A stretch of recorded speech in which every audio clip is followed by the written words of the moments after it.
자, 9번 문항 보면 2차 부등식이 항상 성립하도록, 괜찮아? 근데 모든 실수 x에 관해서가 아니야. 1부터 3까지에 관한, 괜찮아? 1보다는 크거나 같고 3보다는 작거나 같은 그런 이 범위에 속하는 모든 실수 x에 대해서, 이 범위에 속하는 실수 x에 대해서 이 부등식이 항상 성립해야 된대. 괜찮아?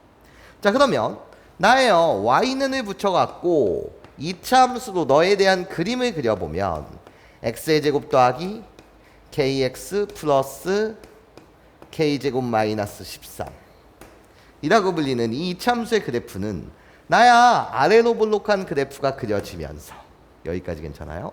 대칭축이 어떻게 되죠? 내가 너한테 묻는다면 꼭지점의 x좌표, 요 대칭축은 마이너스 2a분의 b, 그래서 뭐가 된다고? 마이너스 2분의 k가 된다라는 거야. 괜찮아? 근데 문제가 생겼다는 거지.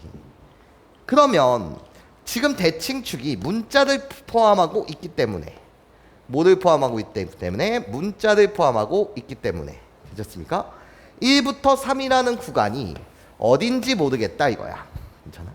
그럼 여러분들은 뭐를 해야 됩니까? 라고 했을 때 케이스 분류가 3가지로 들어가야 된다는 거지.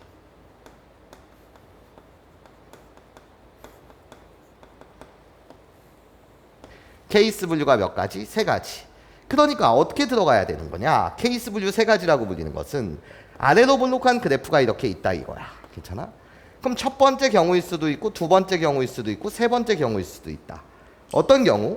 나예요, 이렇게 노란색 대칭축이 있는데 얘가 마이너스 2분의 k인데, 지금 내가 보는 이 1부터 3이라는 구간이 대칭축의 왼쪽 편일 수도 있는 거고, 1부터 3 나예요, 대칭축을 포함할 수도 있는 거고, 1부터 3 나예요, 1부터 3이라는 구간이 대칭축의 오른쪽에 있을 수도 있다는 거지. 괜찮아? 색칠을 해보면 여기서부터 여기까지 요런 모양일 수도 있고, 여기서부터 여기까지 요런 모양일 수도 있으며, 그런 다음에 색칠해보면 이런 모양일 수 있다는 거야. 괜찮아요? 케이스 분류가 원래는 들어가야 되지. 그런데 잘 들어봐. 그러면 내가 주목하는 1번 사항을 한번 보게 되면 1번 사항은 요런 그림이야. 1부터 3이라는 게 대칭축의 왼쪽 편에 있을 때는 여기가 1, 여기가 3. 자, 2번 그림을 좀 더 세분화시켜서 그려보면, 2번 케이스를 세분화시켜서 그려보면 대칭축을 포함하고 있는데, 괜찮습니까? 대칭축을 포함한다고, 즉 꼭지점을 포함할 때 이런 식으로 그림이 그려져서 여기가 1, 여기가 3일 수도 있는 거고, 또는 홀롤롤롤로 그림 자체가 이렇게 그려지면서 여기가 1, 여기가 3일 수도 있는 거고, 또는 대칭축을 포함하는데 이렇게 그려져서 여기가 1, 여기가 3일 수도 있어요. 자, 무슨 말 하는 거냐면 나예요, 요 2번 대칭축을 포함한다, 꼭지점을 포함하는 이 그림을 보시게 되면 3가지로 다시 케이스 분류할 수가 있는데, 1일 때 함수값이 3일 때 함수값보다 클 때가 있고, 1일 때 함수값이 3일 때 함수값보다 같을 때가 있고, 내가 이 함수의 이름을 그냥 fx라고 줄게요. 괜찮습니까? 그러고 나면 나예요, 1일 때 함수값이 3일 때 함수값보다 작은 경우, 이런 경우가 있지 않냐는 거지. 3번 경우는 내가 주목하는 구간이 대칭축의 오른쪽에 있을 때, 즉 이렇게 그려질 수 있다는 거지. 여기가 1, 여기가 3. 괜찮습니까? 그러면 얘들아 봐봐. 항상 이 이차 함수의 함수값이 뭐보다 작아야 된다고? 0보다 작아야 된대. 1부터 3이라는 구간 속에서는 모든 함수값이 0보다 작다. 항상 음수여야 된대. 항상 음수. 괜찮습니까? 그럼 x축은 어디 있어야 된다는 거야? 이런데 x축이 있어야 된다는 거야. 이런데 이렇게 x축이 있어야 된다는 뜻이야. 괜찮습니까? 이 그림은 x축 아래 그려져야 된다는 거지. 괜찮아? 크게 보면 이런 5개의 그림이 있는데, 괜찮습니까? 이 경우일 때도, 또는 이 경우일 때도, 또는 이 경우일 때도, 괜찮습니까? 항상 함수값이 0보다 작아야 해. 괜찮습니까? 1부터 3이라는 구간 동안. 그럼 그림은 이런 식이 돼야 된다는 거지. 예? 그럼 최종 결론이 뭐냐? 최종 결론이 뭐냐?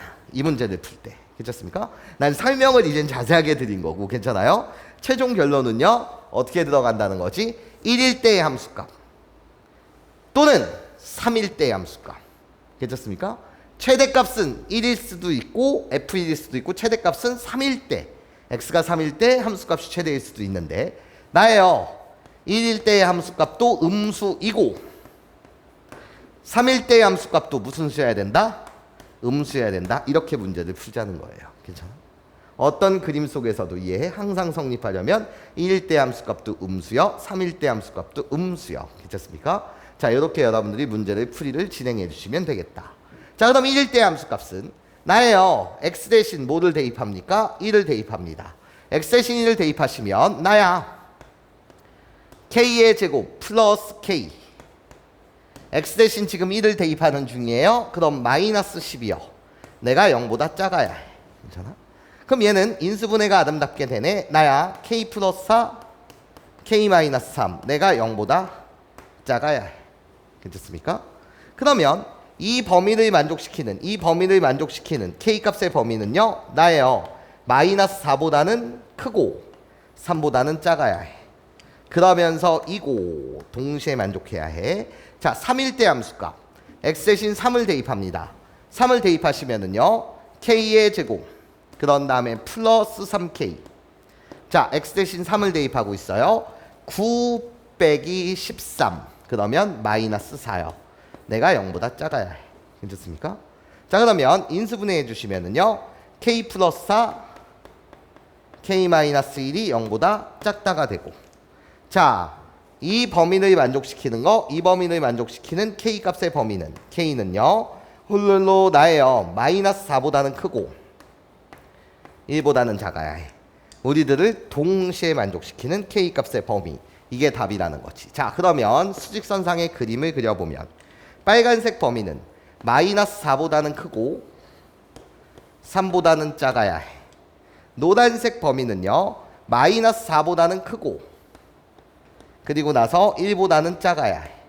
그럼 동시에 만족시키는 범위는 바로 이 범위가 되겠네요.